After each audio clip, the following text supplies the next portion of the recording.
Shalom saudara, kita akan belajar bersama melalui pendalaman Alkitab dan kita akan bertumbuh dan berbuah di hadapan Tuhan. Mari kita berdoa terlebih dahulu.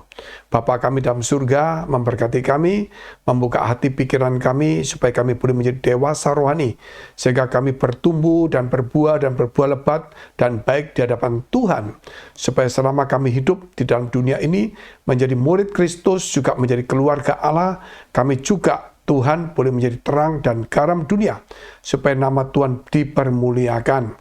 Di dalam nama Tuhan Yesus, buatlah hidup kami boleh menjadi berkat, hidup kami boleh menjadi tertib, boleh menjadi rajin, rapi, ramah, dan tentunya sopan dan rendah hati. Di dalam nama Tuhan Yesus, supaya kami boleh Tuhan menjadi pelayan-pelayan Tuhan, boleh menjadi bagian dari firman yang terbaca melalui kehidupan kami. Dalam nama Tuhan Yesus, kami sudah mengucap syukur dan berdoa. Haleluya. Amin. Kita hari ini masuk dalam pelajaran pendalaman Alkitab, yaitu ajaran Yesus, Injil, dan pengajaran. Jadi ajaran Yesus itu terdiri dari Injil dan pengajaran. Apa itu Injil? Injil yaitu berita tentang keselamatan, kabar sukacita. Bahkan Injil itu menceritakan tentang Yesus yang lahir dari Roh Kudus, bukan oleh manusia, dan kemudian dia mati menebus dosa manusia di kayu salib dan bangkit pada hari ketiga. Kemudian dia naik ke surga menyediakan rumah, dan dia akan datang kedua kali menjemput gereja dan jemaat dan umatnya.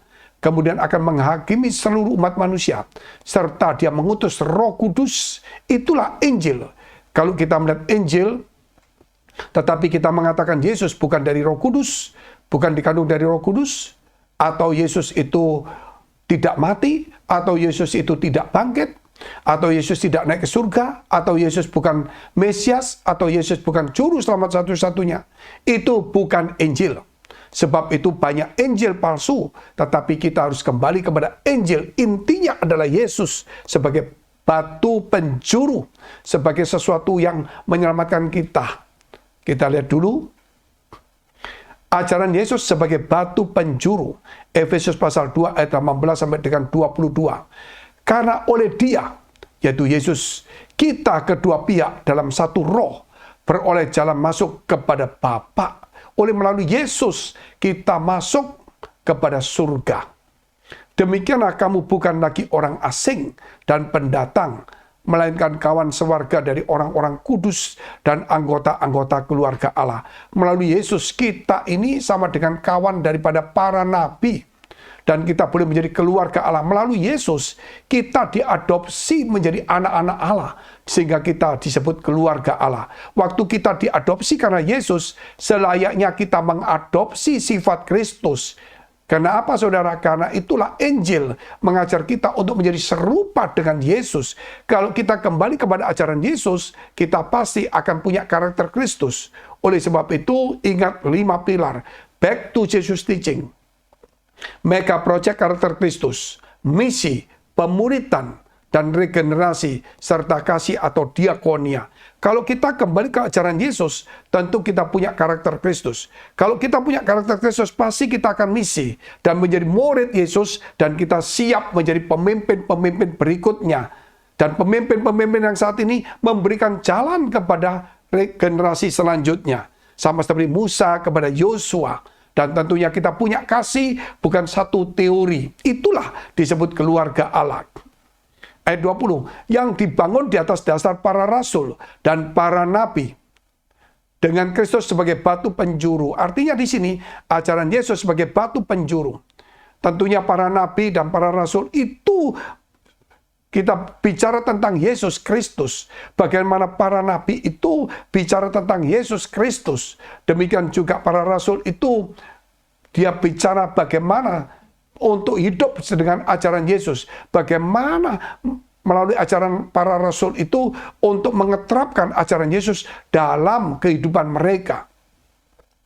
Ayat 21, di dalam dia tumbuh seluruh bangunan, rapi tersusun menjadi bait Allah yang kudus di dalam Tuhan. 22, di dalam dia kamu juga turut dibangun menjadi tempat kediaman Allah di dalam Roh Kudus. Inilah kalau kita melihat bagaimana Tuhan ingin menjadikan hidup kita menjadi rumah Allah. Sehingga Yesus waktu hidup pun dia berani menubuatkan bait Allah akan diruntuhkan dan tidak dibangun saat itu.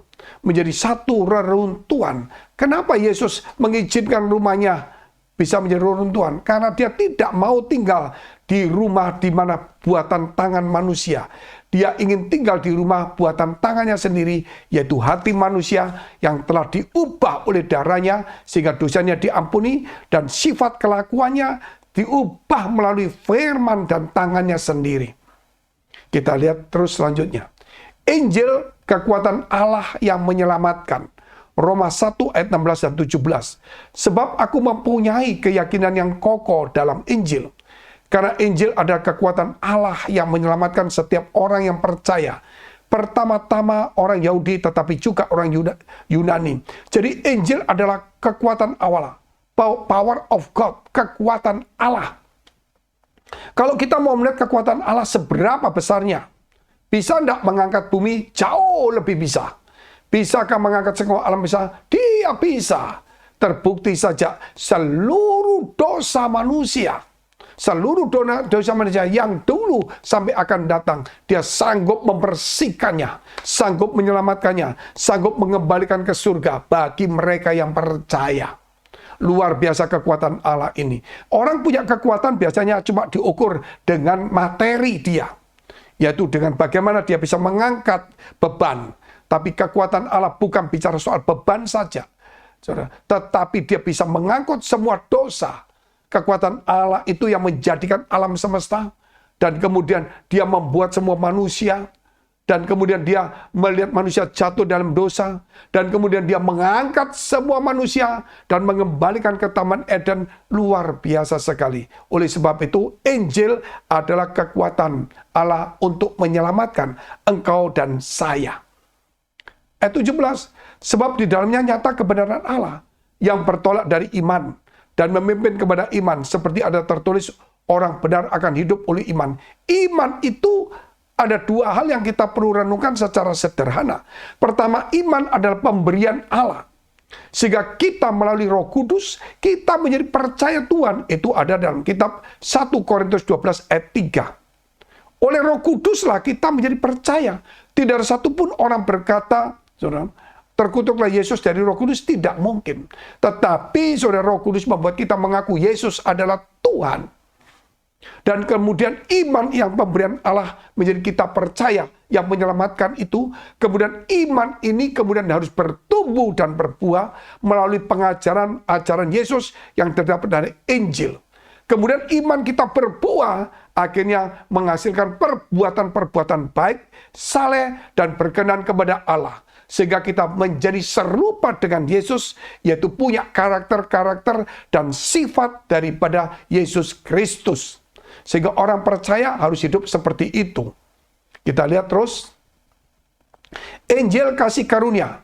Kisah Rasul 20 ayat 24. Tetapi aku tidak menghiraukan nyawaku sedikit pun, asal saja aku dapat mencapai garis akhir dan menyelesaikan pelayanan yang ditugaskan oleh Tuhan Yesus kepadaku, untuk memberi kesaksian tentang Injil kasih karunia Allah. Injil itu selain kekuatan Allah adalah kasih karunia Allah. Injil itu. Sehingga di dalam Injil itulah Yesus memberitakan dan Yesus mati menebus dosa manusia. Yesus bangkit. Itulah Injil. Yesus berjalan di muka bumi, menyembuhkan orang, bukan menyembuhkan. Dan dia berkata, dosamu diampuni. Selama dia hidup saja, dia mengampuni dosa orang. Kalau bicara mujizat itu, bagi Tuhan itu terlalu biasa. Bangkitkan orang mati terlalu biasa. 3 orang mati sudah dibangkitkan oleh Yesus. Bahkan yang terakhir 4 hari sudah mati, sudah bau, tetap dibangkitkan oleh Yesus. Luar biasa sekali. Oleh sebab itu, saudara, kita pelan-pelan harus belajar punya iman kepada iman selanjutnya. Bukan hanya beriman kepada iman saja, tetapi kita harus punya yang namanya Injil kasih karunia. Yaitu apa? Itu pemberian Allah. Pemberian Allah harus kita terima dengan iman kita. Kemudian Injil ini kita melalui satu proses, yaitu iman kita akan bertumbuh. Karena kasih karunia itu pemberian Allah. Injil itu pemberian Allah, seperti Yesus diberikan juga Allah kepada umat manusia. Jadi Injil itu bukan buatan manusia, tapi itu pemberian Allah, saudara. Walaupun tidak turun dari surga sebuah buku, tetapi firman-Nya turun jadi manusia dan menjadi satu contoh teladan bagaimana dia berjalan, berbicara, dan mengajar. Itu ditulis dalam Injil. Dan kalau kita lihat Injil kok ada 4, Pak. Matius, Markus, Lukas, Yohanes. Betul. Kalau kita lihat dalam kitab Yeskiel, kita lihat juga dalam kitab Wahyu, pasal 5, pasal 6, Yeskiel pasal 1, selalu dikatakan bahwa di surga ada makhluk-makhluk surgawi yang dekat dengan Tuhan, yaitu 24 tua-tua, tetapi yang mengelilingi takhta. Dan kemudian di tengah-tengah takhta itu ada, yaitu 4 binatang, ya saudara, yang boleh dikatakan yang satu bermuka manusia, yang satu bermuka burung raja wali, yang satu bermuka singa, yang satu lembu. Itulah yang menjaga takhta Tuhan.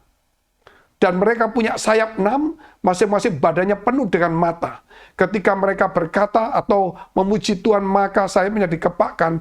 Itu seperti badai. Tidak satupun orang bisa masuk ke takhta itu. Dan itulah yang menjaga takhta dan yang menopang takhta Tuhan. Dan 4 hewan itu, binatang itu yang digambarkan dengan muka yang berbeda, itu menunjukkan ketika Yesus turun, itulah yang disebut Matius, Markus, Lukas, Yohanes. Yang satu menceritakan tentang kemanusiaan, yang satu menceritakan Yesus adalah raja itu, yang satu menceritakan tentang Yesus adalah seorang imam, yang satu menceritakan Yesus itu, saudara, adalah Tuhan, dan sebagainya. Sehingga hari ini kita tahu Injil cuma ada 4. Jangan takut, saudara.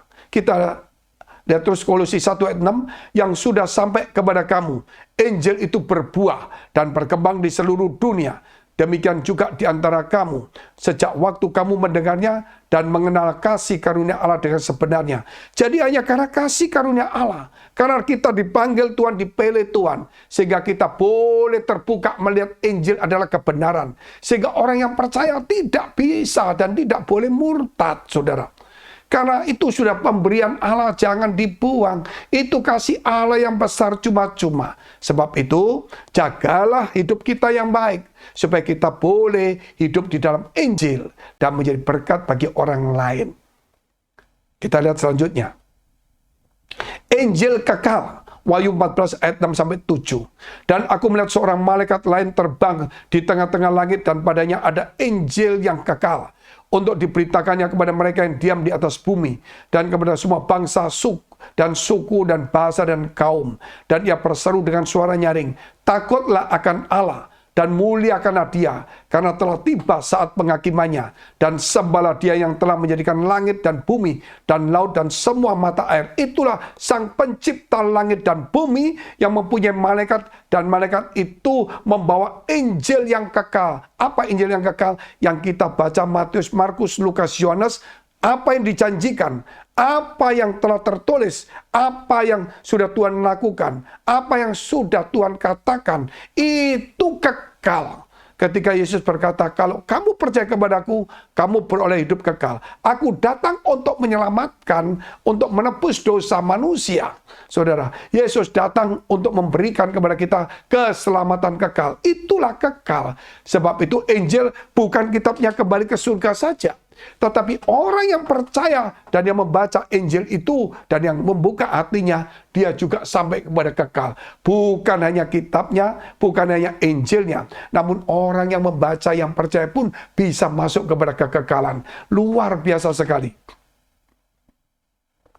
Sebab itu, saudara, kita tahu sekali bahwa kita harus takut akan Tuhan. Melalui Injil itu kita diajar untuk takut. Sehingga kita melakukan ajaran-ajaran Tuhan. Yaitu ajaran Yesus. Kembali ke ajaran Yesus. Karena Injil itu kekal, saudara. Kalau kita membaca Perjanjian Lama tanpa Injil, tidak bisa. Itu masa lalu. Tetapi waktu Yesus datang harus Injil. Kalau kita membaca kisah para rasul atau kitab para rasul dan nabi, tanpa Injil tidak bisa. Kita tidak menemukan, saudara, tentang Injil kebenaran itu. Mereka cuma menceritakan tentang Yesus. Di sini juga menceritakan tentang bagaimana mengimplementasikan ajaran Yesus dan percaya. Tetapi sumbernya adalah Yesus Kristus, Sang Pencipta, Sang Firman itu. Kita lihat terus. Injil kekal, 1 Petrus pasal 1 ayat 25. Tetapi firman Tuhan tetap untuk selama-lamanya. Inilah firman disampaikan Injil kepada kamu. Matius 24 ayat 14. Dan Injil kerajaan ini akan diberitakan di seluruh dunia, menjadi kesaksian bagi semua bangsa. Sesudah itu barulah tiba kesudahan. Berarti saudara, Injil itu harus diberitakan. Dan Injil itu saudara adalah satu firman, ya, yaitu yang dikatakan juga kekal juga. Sehingga Injil itu harus diberitakan kemana-mana juga. Setelah kita beritakan menjadi keselamatan, menjadi berita dunia semuanya, barulah tiba kesudahan. Sehingga setiap orang yang nanti mati akan dihakimi dengan Injil. Apakah mereka percaya dengan Injil? Kalau percaya, maka mereka masuk surga sesuai dengan Injil kekal itu. Tetapi mereka menolak Injil dan Yesus, mereka tidak masuk di dalam kerajaan kekal. Sehingga tidak ada alasan apapun juga bagi orang dunia yang berkata, loh, aku nggak tahu Yesus, nggak tahu Injil. Injil harus diberitakan melalui gereja, melalui hidup kita. Oleh sebab itu orang percaya itu harus hidup di dalam Injil, menjadi bagian dari Injil. Mungkin mulutnya berkata Injil, tapi kelakuannya lebih daripada Injil, yaitu menjadi Injili, saudara. Bukan teori Injil, tetapi menjadi Injili. Bukan lebih dari Injil, maksudnya ada sesuatu yang hebat, bukan. Maksud saya bukan sesuatu yang bersifat teori, tetapi lebih daripada Injil yang tertulis, yaitu Injil yang diimplementasikan dari perbuatan saja. Banyak orang cuma ngomong teori kan, ini hafal, tetapi dalam kelakuannya tidak ada. Sebab itu saudara, kita harus menjadi bagian dari Injil yang kekal itu. Kita lihat terus. Injil mematahkan kuasa maut, 1 Timotius 1 ayat 10. Dan yang sekarang dinyatakan oleh kedatangan juru selamat kita Yesus Kristus, yang oleh Injil telah mematahkan kuasa maut dan mendatangkan hidup yang tidak dapat binasa. Melalui Injil itu, Yesus menghancurkan kuasa maut. Kenapa? Yesus bangkit dari kematian. Dan kemudian dia naik surga. Itulah Injil. Sehingga para orang yang percaya, punya iman, dia tidak mati selama-lamanya. Walaupun saat itu dikatakan mati, tapi Yesus katakan tidur. Contohnya Lazarus sudah mati 4 hari. Tetapi saudara, Yesus katakan dia tidur. Maka Yesus memanggil Lazarus dan dia hidup kembali. Kita lihat terus. Hiduplah berpadanan dengan Injil. Filipi pasal 1 ayat 27. Hanya hendaklah hidupmu berpadanan dengan Injil Kristus. Sebab apabila aku datang, aku melihat. Dan apabila aku tidak datang, aku mendengar. Bahwa kamu teguh berdiri dalam satu roh. Dan sehati sejiwa berjuang untuk iman yang timbul dari berita Injil. Jadi mau tidak mau Injil itu timbul dari pendengaran akan firman Allah. Firman Kristus, saudara. Jadi kalau kita mendengar cuman tentang perjanjian lama, kita beriman pada Allah, iya. Tetapi iman itu belum menghasilkan keselamatan. Artinya di sini Allah telah menyediakan kepada kita di zaman sekarang Yesus Kristus. Itulah Injil Kristus karena dia telah menggenapi perjanjian lama. Kecuali kalau saudara kita hidup dalam perjanjian lama. Sebelum Yesus kita mendapatkan firman itu, kita akan beroleh ya tempat. Tapi tetap nanti akan Yesus datang. Contohnya bagaimana? Dikatakan bahwa juga Abraham itu sedang senang melihat waktunya Yesus. Luar biasa enggak? Dan dikatakan sebelum Abraham, Yesus sudah ada. Jadi Abraham itu punya iman, sehingga dia mendengar firman Allah dan melakukannya. Dia mematikan semua dagingnya, karena dia yakin bahwa nanti ada penebusan itu. Sehingga ketika dia sekarang mengimani apa yang sudah ada dan dia melakukan yang baik, maka waktu Yesus turun ke dunia, saudara, siapa yang mengimani firman Allah dan meninggalkan dosa, Yesus datang menebus dosa mereka yang mereka lakukan tanpa sengaja maupun dari nenek moyang. Namun mereka yang hura-hura, mereka tidak mau dengar firman Allah, Yesus, saudara, itu saat itu mereka dihukum. Dihukum dengan apa? Bahwa kalau kamu menuruti firman Allah, aku datang sekarang mengampuni dosamu yang lama. Tetapi ternyata kamu tidak melakukan firman Allah, padahal aku datang sekarang, saat ini engkau tidak bisa apa-apa. Tetapi di zamannya Yesus dan zaman sekarang, orang kembali kepada ajaran Yesus atau Injil Kristus. Sebab itu dikatakan iman timbul pendengaran akan firman Kristus. Sebab itu saudara, iman itu harus percaya Yesus Kristus. Tidak boleh ada orang iman tapi tidak percaya Yesus. Itu bukan disebut orang beriman. Kita lihat terus. Dewasa di dalam Injil. 1 Korintus 3 ayat 2. Susulah yang kuberikan kepadamu bukanlah makanan keras, sebab kamu belum dapat menerimanya. Dan sekarang pun kamu belum dapat menerimanya. Sehingga kalau kita lihat sekarang, kita cuma diberi makanan-makanan susu. Karena kita masih belum mendapatkan, saudara, pendewasaan makanan keras. Jadi kita ini cuma senang dongeng-dongeng. Padahal di dalam Injil itu ada pengajaran-pengajaran. Yaitu jangan berbuat jahat, membalas kejahatan dengan kejahatan. Tinggalkan kejahatan itu. Dan semuanya. Itu kita harus lakukan. Tapi kalau kita tidak lakukan, kita senang dengan cuma berkat. Itu orang yang masih kanak-kanak rohani. Tetapi orang yang dewasa rohani, dia makanan keras, dia berani melakukan. Yaitu saudara dikatakan membalas kejahatan dengan kebaikan. Mengasihi musuh-musuhnya. Orang yang mengutuk dia, dia memberkati. Orang yang memusuhi, didoakan. Luar biasa. Orang yang membenci dia, didoakan. Bahkan musuhnya pun dikasih makanan. Luar biasa sekali. Itulah makanan keras, saudara. Sehingga kita harus hidup berpadanan dengan Injil. Tadi dikatakan berpadanan maksudnya sesuai dengan Injil itu. Apa yang Yesus lakukan, apa yang Yesus ajarkan, ayo kita lakukan itu semuanya. Jangan sampai kita, saudara, percaya Yesus, tapi tidak ada kelakuan yang sesuai dengan Injil itu. Sebab itu ketika kita berpadanan sesuai dengan Injil itu, kita menjadi dewasa. Ibrani 5:12.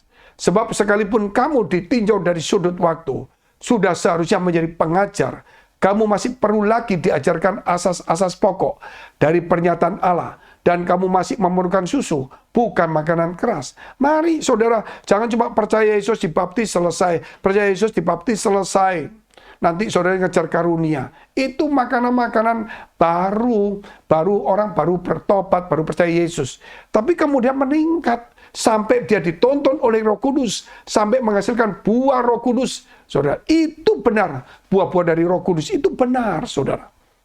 Makanya saya katakan kembali, saudara, bahwa di dalam perjanjian lama, orang yang percaya kepada Allah itu sebenarnya dia juga percaya akan janji Allah tentang kedatangan Mesias itu. Waktu dikatakan Tuhan kepada Abraham, kamu akan menjadi berkat, bahkan keturunanmu akan menjadi berkat bagi semua orang. Siapa keturunan dia? Yesus Kristus. Luar biasa enggak? Sehingga kalau kita melihat bagaimana Abraham mempersembahkan anaknya, tapi kemudian Tuhan berkata, jangan. Maka dilihat dia adalah seekor domba jantan, tanduknya tersangkut belukar. Itulah dia sebutkan namanya, Tuhan menyediakan. Akhirnya dia korbankan itu. Tuhan menyediakan apa? Korban penebus dosa. Yaitu Yesus Kristus. Yang disebut oleh Yohanes Pembaptis, inilah anak domba Allah. Luar biasa. Kalau di dalam perjanjian lama manusia ketika berdosa, dia sembunyi di balik daun-daunan, Tuhan memberikan pakaian kulit binatang. Berarti ada domba, ada binatang yang disembelih. Kemudian dalam zamannya Abraham, ditunjukkan binatang itu, yaitu domba jantan yang tanduknya tersangkut belukar. Itu menunjukkan Yesus, saudara, yang dimahkotai duri. Kemudian waktu Yesus turun ke dunia, Yohanes Pembaptis berkata, inilah anak domba Allah. Aku bongkok buka tali kasutnya pun tidak layak. Kalau aku membaptis kamu dengan air, dia membaptis engkau dengan api dan Roh Kudus. Oleh sebab itu, saudara, jangan menjadi kanak-kanak cuma baptisan-baptisan tok. Tetapi bagaimana kita dipenuhi oleh Roh Kudus, dituntun oleh Roh Kudus, berbuat oleh Roh Kudus. Itulah yang dikatakan bahwa Yesus membaptis kita dengan Roh Kudus. Terus kita lihat. Jangan berpaling kepada injil palsu. Galatia 1 ayat 6 dan 7. Aku heran bahwa kamu begitu lekas berbalik daripada Dia yang oleh kasih karunia Kristus telah memanggil kamu dan mengikuti suatu injil lain. Yang sebenarnya bukan injil, hanya ada orang yang mengacaukan kamu yang bermaksud untuk memutarbalikkan injil Kristus. Di zaman dulu sudah ada injil palsu. Apalagi sekarang ada Injil Thomas, Injil Maria Magdalena, saudara, ada Injil ini, saudara, itu palsu semua. Kenapa, saudara? Sudah pasti Injil yang sebenarnya adalah Yesus yang suci kudus, dilahirkan oleh Roh Kudus, bukan oleh kehendak manusia. Yesus selama hidupnya, dia mengajarkan firman Allah dan memberikan contoh dan teladan. Kemudian Yesus itu mati, saudara, demi dosa manusia. Yesus tidak menikah. Ya, dia memang selibat. Akhirnya dia kemudian mati bagi dosa manusia. Kalau dia, saudara, sampai menikah, berarti dia tidak menjadi korban yang sempurna. Akhirnya, kalau kita lihat setelah dia mati, dia bangkit, naik surga, menyediakan rumah, akan datang, menjemput kita, menghakimi umat manusia, mengutus Roh Kudus, dan saudara harus percaya Yesus sebagai juru selamat. Itulah Injil. Kalau ada salah satu hilang di situ, tidak bisa. Sebab itu Injil itu Matius, Markus, Lukas, Yohanes itu saling keterkaitan dan semua menceritakan apa yang tadi saudara 7-8 hal yang jelas itu. Jikalau satu saja hilang, berarti itu palsu. Yesus bukan Tuhan, hilang, salah. Yesus lahirkan dari manusia, adalah manusia, salah. Yesus nabi, bukan Tuhan, salah. Saudara. Yesus kawin, salah. Yesus tidak mati, salah. Yesus mati tidak bangkit, salah. Yesus mati bangkit naik surga, salah. Yesus bukan juru selamat, salah, saudara. Begitu luar biasa sekali. Kita lihat terus. Beritakanlah Injil, Matius 9 ayat 35. Demikianlah Yesus berkeliling ke semua kota dan desa. Ia mengajar dalam rumah-rumah ibadat dan memberitakan Injil kerajaan surga serta melenyapkan segala penyakit dan kelemahan. Jadi kita melihat bagaimana Yesus berkeliling dari kota dan desa. Ia mengajar Injil itu karunia Allah. Saudara, di situ ada berita keselamatan, ada pengajaran. Setelah kita diselamatkan, kita diajar, saudara, supaya kita menjadi teladan membawa orang-orang datang kepada Yesus. Walaupun kita bukan juru selamat, tapi kita menjadi utusan duta-duta daripada Kristus itu sendiri. Kita lihat terus. 1 Korintus 9 ayat 16, karena jika aku memberitakan Injil, aku tidak mempunyai alasan untuk memegahkan diri. Sebab itu aku adalah keharusan bagiku. Celakalah aku jika aku tidak memberitakan Injil. Jadi Paulus dulu yang membenci Injil, menjadi orang mencintai Injil. Bahkan dia katakan, celakalah aku jika tidak memberitakan Injil. Kita harus kemana-mana, saudara, membawa Injil dalam kehidupan kita, membawa kematian Yesus dalam hidup kita, membawa kesucian Yesus dalam hidup kita, membawa kebangkitan Yesus dalam semangat hidup kita, saudara. Dan kita punya iman pengharapan, sehingga kita menanti untuk kedatangan Tuhan, dan kita yakin hidup kita akan diselamatkan. Sehingga kita dalam dunia ini penuh dengan sukacita dan damai sejahtera. Sehingga kita membagikan orang, wah, hidup kita mungkin di dunia susah, mungkin juga saudara senang, tapi jangan lupa bahwa hidup kita bukan hanya di dunia, tetapi ada yang kekal. Apa itu, Pak? Itulah rumah yang disediakan oleh Allah. Bagaimana bisa? Melalui Yesus Kristus yang telah mati untuk dosa-dosamu dan yang bangkit. Siapakah Yesus itu? Dia yang dikandung dari Roh Kudus, yang diberitakan oleh para nabi, dan dia kemudian mati bagi kita. Selama hidupnya, dia memang mengampuni dosa. Itulah dia Tuhan dan Allah itu sendiri. Sang firman yang telah jadi manusia. Sehingga dia menjanjikan kepada kita hidup kekal. Dan dia mengutus Roh Kudus untuk turun kepada kita, memimpin kepada kebenaran. Dan ajarannya, ajaran penuh dengan kasih sayang. luar biasa sekali. Kita lihat terus selanjutnya. Melalui ajaran Yesus menjadi batu hidup rumah rohani. 1 Petrus pasal 2 ayat 5 dan 10. Dan biarlah kamu juga dipergunakan sebagai batu hidup. Kamu yaitu orang yang percaya Yesus, yang percaya Injil, dan yang dibangun melalui ajaran Yesus, menjadi batu hidup untuk pembangunan suatu rumah rohani. Bagi suatu imamat kudus untuk mempersembahkan persembahan rohani yang karena Yesus Kristus berkenan kepada Allah. Jadi kita inilah batu hidup, bukan batu mati. Batu mati hidup itu maksudnya apa sih? Kalau batu mati itu menjadi satu bangunan rumah ibadat, gedung. Tapi kita menjadi batu hidup, yaitu bangunan rumah, tetapi bukan bangunan gedung, tetapi hidup kita menjadi rumah Allah. Luar biasa. Ayat 6. Sebab ada tertulis dalam kitab suci, sesungguhnya aku meletakkan di Sion sebuah batu yang terpilih. Ya, sebuah batu penjuru yang mahal.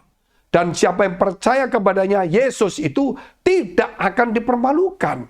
Kalau kita percaya Yesus sampai kekal, saudara, tidak dipermalukan. Kalau kita percaya Yesus sekarang mungkin kita dianiaya, mungkin kita dikucilkan, Yesus akan angkat kita. Luar biasa enggak? Kita lihat terus ayat 7. Karena itu bagi kamu yang percaya, ia mahal.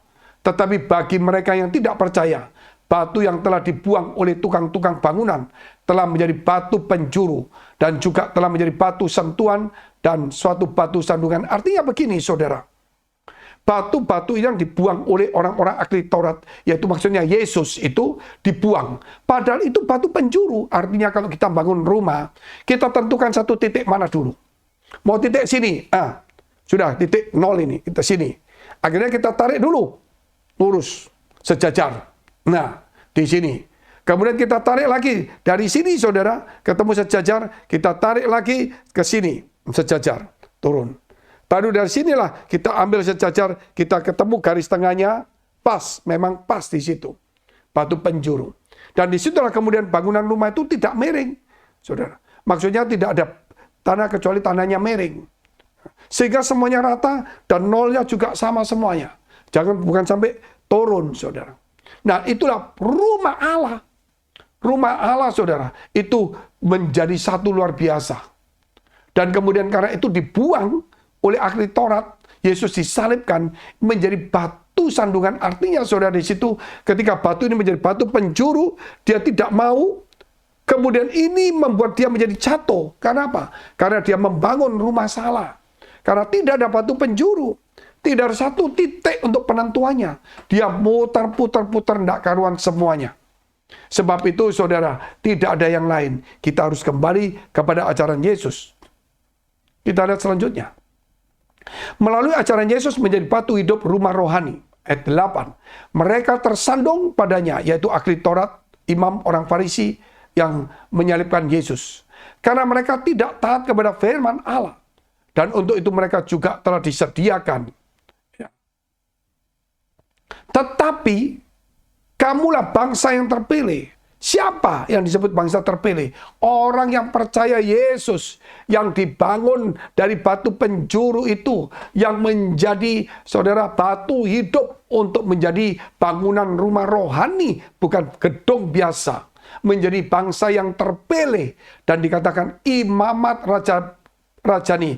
Artinya imamat itu berarti seorang imam, kepala rumah tangga, orang yang berrohani, yang beriman, tetapi juga anak daripada Yesus, Sang Raja Damai, yang membawa damai dimanapun juga, bukan keributan, perselisihan, salah paham, ataupun adu domba.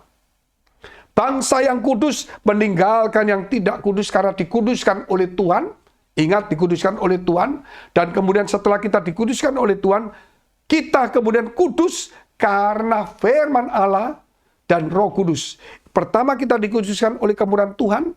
Yang kedua, kita dikuduskan oleh satu proses, yaitu melalui firman dan Roh Kudus, melalui hidup kita yang diubahkan. Dan dikatakan umat kepunyaan Allah sendiri. Jadi Allah menganggap kita itu umat kepunyaan, bahkan keluarga Allah.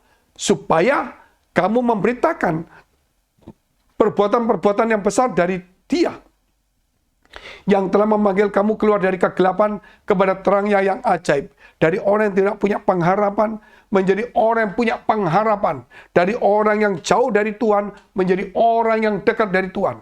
Dari orang yang pendosa kutuk menjadi orang yang sucikan, menjadi orang yang berkenan dan mulia di hadapan Allah. Ayat 10.